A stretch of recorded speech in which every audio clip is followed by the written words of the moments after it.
Hi again then guys, and welcome to another Gran Turismo Sport Le Mans prototype setup. And of course we have already covered the older version of the Audi R18, one of the best prototypes in the game. Great handling, great top end speed, great acceleration. It's a really good one across the board.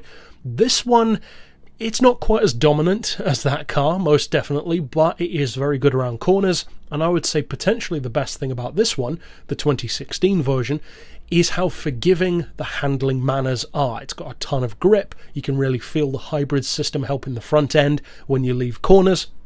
And of course that's not to say that you can't spin out with it, it's just one of the more forgiving options. Now as far as the upgrades go, I have dropped the weight a little bit. You cannot increase the power, and of course when balance of performance is applied, those kind of things don't really change at your control anyway, so it's all subject to change in that regard. As far as traction control, as you can see, I've got it turned off, but that's, as always, down to you. We've got it on Racing Hards to show what it can do under most circumstances.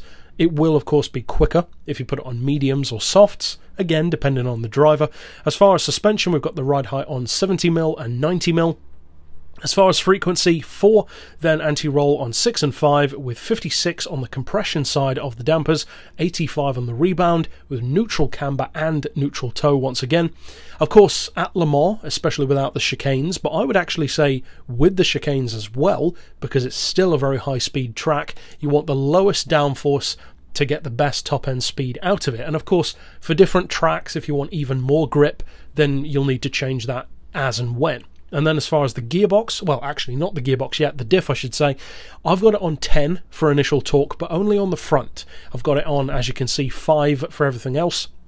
And the reason for that is because having it on 10 for the initial torque on the front just tightens it up a little bit more, makes it a little bit heavier out of corners, which could sound like a bad thing, but it's actually a good one, especially for longer flowing corners where you want to get the power down more quickly, but without spinning out, because it's got a reasonably high amount of power, but a very high amount of torque, of course being a diesel and being a hybrid as well. And as far as the gearbox, we've got the auto setting on 249 miles per hour, then for individual gears, 2675, 1825, 1375, 1.1, 0.925 and 0.815, with, as you can see, a final drive of 2.2, and that's good enough with this particular tune on these tyres to give you a top speed of about 223 miles per hour, plus some slipstream potential as well. So I'm not sure what you could get it up to with slipstream, probably 240 at least, but you can do about 222, 223 on your own anyway, which of course is more than good enough for most tracks,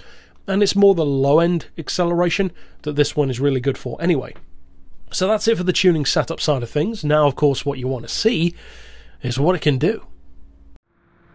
And as far as what the car can do, well, unsurprisingly, it's not quite as quick as, for instance, the older version of the R18, because at the end of the day, it has similar handling to a number of the others, as you'd assume a prototype would, but with such a massive top speed disadvantage, this is actually one of the slowest in the game. Of course, it's not going to be as quick. It would have to be insane through corners to come close to some of the lap times that stuff like the Peugeot 908 can do, or the older 918, because, or not 918, the R18 I should say, because they're so much faster for top speed. They've got a good 30-40 mile per hour advantage, being 270 mile per hour cars to this car's 223. So this is one of the slower ones that I've done, but again, it's pretty good against its rivals. It's a little bit slower than the Porsche, the 919. My tune for that does about 228. I can't recall how it compares to the Toyota, but I think again it's fairly similar. That one might have been around 223, 225 as well. But of course, with this car, it's more about the handling. It's got great handling, low speed handling, it's got a ton of grip. If you put down all of the power, you can still of course spin out, but it's really good. Compared to some, it's much more forgiving, much more beginner friendly. So if you do decide to use this tune, as you can see from the lap time, you can run around or just over 3 minutes. Doubtless some of you could get it even quicker than that. And with the chicanes, you're looking at maybe another 10 or 12 seconds on top. So still about, what, a 314, 316, that kind of lap. That's what you should be able to expect from it. Maybe a little bit lower, but that's the kind of change that it'll have. But of course, most people who use this tune and this car might repurpose it for different tracks anyway. But that's it for this build. Of course, you can click through right here on screen to see my other Le Mans tunes, as well as plenty of others as well. And for now, as always, thanks for watching.